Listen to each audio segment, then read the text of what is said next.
வணக்கம். முக்கிய செய்திகள். தென்காசி மாவட்டம் விகேபுதூர் தாலுகா வடக்கு காவலாக்குறிச்சி பஞ்சாயத்திற்குட்பட்ட ருக்மணி அம்மாள்புரம் கிராமத்தில் ஆதிக்க சாதியினரைச் சேர்ந்த ஒருவர் ஒடுக்கப்பட்ட சமூக மக்கள் பல தலைமுறைகளாக பயன்படுத்தி வந்த மயான பாதை. இந்த இடம் எனக்கு சொந்தமானது என்று கூறி வேலி போட்டு அடைத்துள்ளார். இதனால் மயானத்திற்கு செல்ல மக்களுக்கு வழியே இல்லை. பலமுறை மாவட்ட கலெக்டருக்கும் உங்களோட ஸ்டாலின் திட்டத்திலும் கூட மனுக்கள் அளிக்கப்பட்டுள்ளன.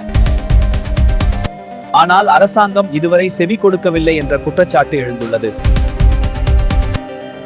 இதனால் மக்கள் அமைதியான முறையில் போராட்டத்தில் ஈடுபட்டு வருகின்றனர்.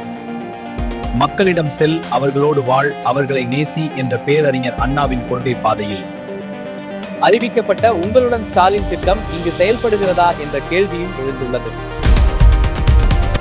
ஒடுக்கப்பட்ட மக்களுக்காக போராடுவேன் என்று கூறும் விசிகே கட்சி தலைவர் திருமாவளவன் எங்கே? இந்த மக்களுக்கு பாதையை மீட்டெடுத்து கொடுப்பாரா? மக்களுடன் சேர்ந்து விசிகே கட்சி போராடுமா? இதுதான் அவரை நம்பி இருக்கும் மக்களின் நியாயமான கேள்வியாக இன்று முன்வைக்கப்படுகிறது.